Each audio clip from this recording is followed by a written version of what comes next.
வணக்கம். தஞ்சாவூர்லேருந்து இன்ஜினியர் விக்னேஷ் பேசுகிறேன். ஸோ இன்றைக்கான வீடியோவில் வந்து பார்த்திங்கன்னா ஒரு வீட்டை சைமல்டேனியஸாக கட்டி முடிக்கிறது எப்படிங்கிறத பற்றி step by step construction video தான் இந்த வீடியோ. ஸோ இந்த வீடியோ யாருக்கு வந்து ஒரு பயனுள்ள வீடியோவாக இருக்கணும் பார்த்திங்கன்னா படிக்கிற ஸ்டூடெண்ட்ஸாக இருந்தாலும் சரி, ஒரு வேளை நீங்கள் வீடு கட்ட போகிறீங்கன்னா கண்டிப்பாக இந்த வீடியோ உங்களுக்கு வந்து ஒரு நல்ல பயனுள்ள ஒரு தகவலாக நிச்சயம் வந்திருக்கும். ஸோ வாங்க வீடியோக்குள்ளே வந்து போகலாம். ஃபர்ஸ்ட் ஆஃப் ஆல் வந்து பார்த்திங்கன்னா இந்த ஸ்டெப் பை ஸ்டெப்புங்கிறது கம்ப்ளீட்டாக வந்து பார்த்திங்கன்னா அக்யூரேட்டாக இதே பயன்படுத்தி கட்ட முடியுமான்னு கேட்டால் இல்லை. ஒரு சில சின்ன சின்ன மாற்றங்கள் ஏற்படும். அது வந்து சில இடங்களை பொறுத்து நிச்சயம் வந்து மாறலாம். ஸோ அது என்னங்கிறத கடைசியில் நான் வந்து உங்களுக்கு வந்து சொல்கிறேன்.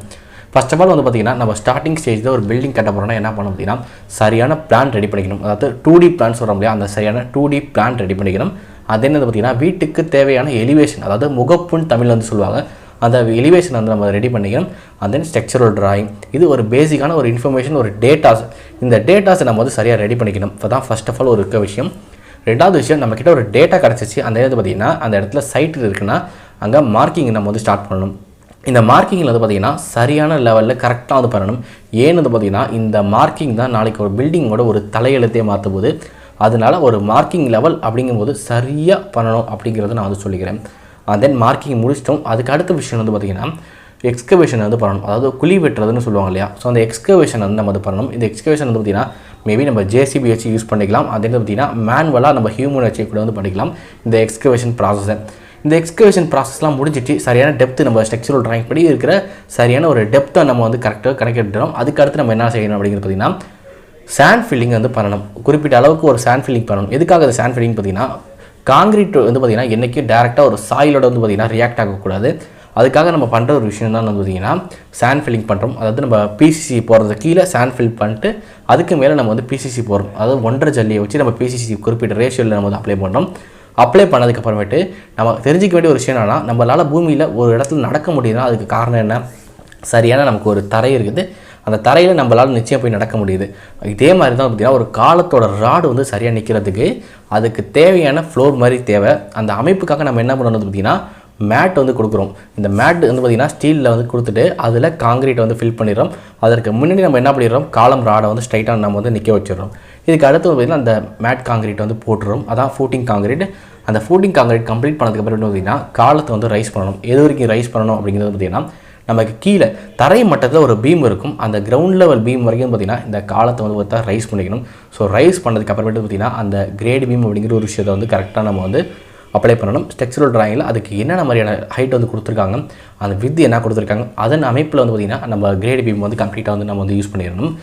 இப்படி கிரேட் பீம் நம்ம போட்டதுக்கு அப்புறம் பார்த்திங்கன்னா சரியான ஒரு க்யூரிங் அப்புறமேட்டு அதில் வந்து நம்ம என்ன பண்ணணும் பார்த்திங்கன்னா திரும்பி காலம் ரைஸ் பண்ணணும். பிளிந்த் லெவல் வரைக்கும் வந்து பார்த்திங்கன்னா காலம் ரைஸ் பண்ணணும்.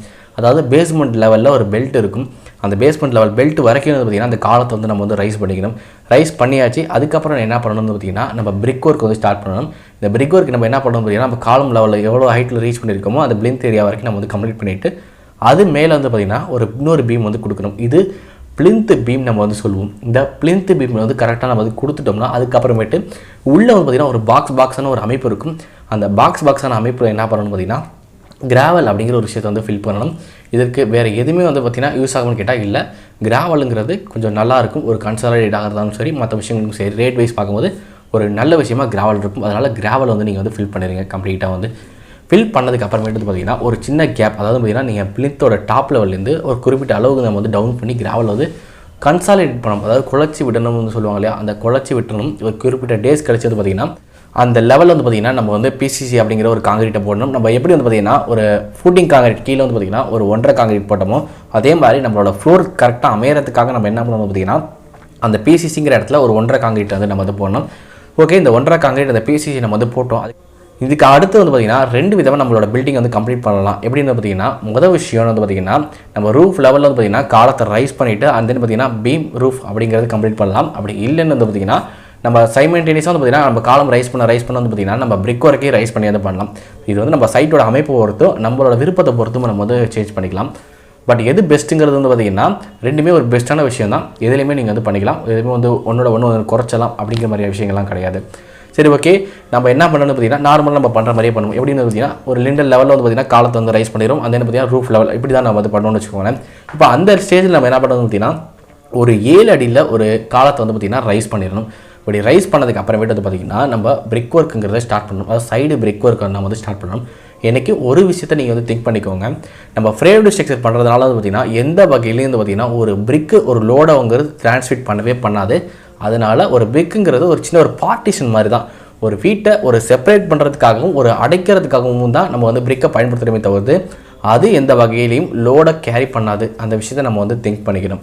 சரி, ஓகே. நம்ம என்ன பண்ணிட்டோம், லிண்டல் லெவலுக்கு வந்து பிரிக் ஒர்க் பண்ண போகிறோம்னா நடுவில் சில்க் காங்கிரீட் அப்படிங்கிற ஒரு விஷயத்தை நம்ம வந்து ப்ரொவைட் பண்ணணும். சில்க் காங்கிரீட் என்னென்னு வந்து பார்த்திங்கன்னா, இப்போது ஒரு வால் வந்து பார்த்திங்கன்னா நம்ம சில்க் காங்கிரீட் போடாமல் ஒரு வேலை விட்டு ரூஃப் லெவலில் நம்ம வந்து லிண்டல் பீம் போட்டு அதுக்கு மேலே நம்ம ரூஃப் போட்டிருந்தோம்னா ஒரு கிராக் வந்து ஃபார்ம் ஆகும். அப்படி கிராக் வந்து ஃபார்ம் ஆகும் வந்து பார்த்திங்கன்னா ஒரு 45 டிகிரியில் கிராக்லாம் ஃபார்ம் ஆகி போய்கிட்டே இருக்கும்.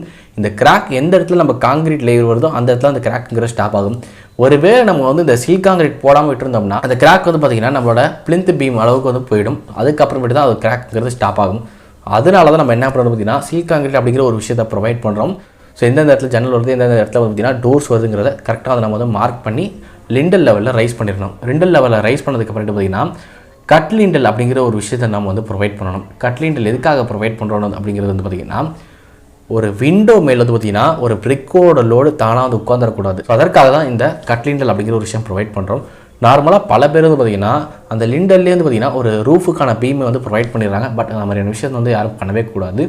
கட் லிண்டல் அப்படிங்கிற ஒரு இடத்துல கட் லிண்டல் மட்டும்தான் போடணும், வேறு எந்த விஷயத்தையும் வந்து போடக்கூடாது.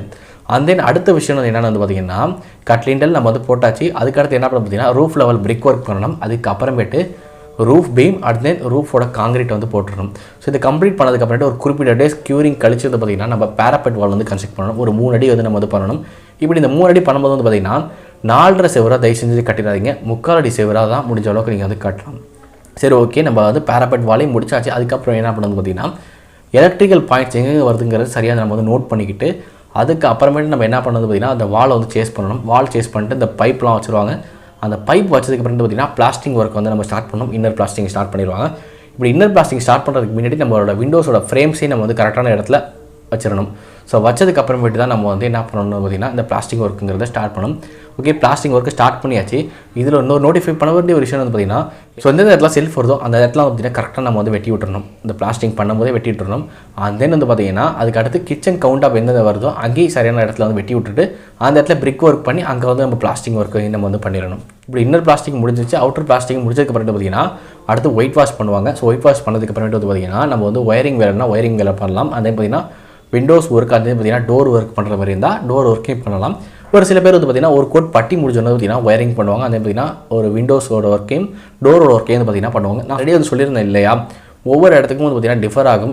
நம்ம சொல்கிற ஒரு விஷயம் வந்து கரெக்டான அமைப்பில் போகாதுன்னு சொல்லியிருந்தேன். அது இந்த விஷயம் தான். ஒயரிங் அப்படிங்கிற ஸ்டேஜ் ஒரு கோட் பட்டிக்கு அப்புறமேட்டு கூட நம்ம வந்து பார்த்துக்கலாம். அப்படி இல்லைன்னா பார்த்திங்கன்னா பட்டிக்கு முன்னாடி கூட நம்ம வந்து பார்த்திங்கன்னா ஒயரிங் அப்படிங்கிற விஷயத்தை வந்து பார்த்துக்கலாம். இன்னொரு விஷயம் நீங்கள் கண்டிப்பாக வந்து கேட்பீங்க, அதாவது பிளம்பிங் ஒர்க்கு அப்புறம் வந்து டாய்லெட் ஒர்க்ஸ்லாம் எப்படி பண்ணுவாங்கன்னு கேட்டிங்கன்னா சைமல்டேனியஸாக நம்ம அந்த ஒர்க்லாம் நடக்கும்போது அந்த ஒர்க்கையும் நம்ம வந்து த்ரூவாக வந்து பார்த்திங்கன்னா கம்ப்ளீட் பண்ணிடணும். அதுக்கு அடுத்து வந்து பார்த்திங்கன்னா டைல்ஸ் ஒர்க்கை நம்ம வந்து ஃபுல்லாக முடிச்சிடணும். இது வந்து பார்த்திங்கன்னா 2வது கோட் பட்டி பார்க்குறதுக்கு முன்னாடி இந்த டைல்ஸ் ஒர்க்கையும் நம்ம வந்து கம்ப்ளீட்டாக வந்து முடிச்சிடணும். டைல்ஸ் கிரானைட் ஒர்க்லாம் எங்கெங்கே வருதோ கம்ப்ளீட் த்ரூவாக நம்ம வந்து அதை வந்து கம்ப்ளீட் பண்ணிடணும். சரி, ஓகே. நான் வந்து டைல்ஸ் ஒர்க் எல்லாத்தையும் வந்து கம்ப்ளீட் பண்ணிட்டேன்னா அதுக்கடுத்து 2வது கோட் பட்டி வந்து பார்த்துடணும். 2வது கோட் பட்டி பார்த்ததுக்கு அப்புறமேட்டு வந்து பார்த்திங்கன்னா நம்ம வந்து கலரை வந்துட்டு ஸ்டார்ட் பண்ணிடலாம். So inner colour outer colour வந்து நம்ம வந்து ஸ்டார்ட் பண்ணிடலாம். ஸோ இப்படி தான் ஃப்ரெண்ட்ஸ் ஒரு பில்டிங்கோட ஒர்க்கை ஸ்டெப் பை ஸ்டெப்பாக வந்து சைமல்டேனியஸாக கொண்டு போகிறதுக்கு நான் கொடுக்கக்கூடிய ஒரு சின்ன இன்ஃபர்மேஷன் தான். ஒருவேளை இந்த இன்ஃபர்மேஷன் உங்களுக்கு வந்து பிடிச்சிருந்துச்சுன்னா இந்த வீடியோ லைக் பண்ணுங்கள், ஷேர் பண்ணுங்கள், கமெண்ட் பண்ணுங்கள். மேலும் இது போல் வேறு ஏதாச்சும் ஒரு வீடியோ வேணும் நீங்கள் நினச்சாலும் கமெண்ட் செக்ஷனில் கமெண்ட் பண்ணுங்கள். கண்டிப்பாக வந்து வீடியோ அப்லோட் பண்ண வந்து ட்ரை பண்ணுவோம். தேங்க்ஸ் ஃபார் வாட்சிங் this video. Have a great time. Bye by.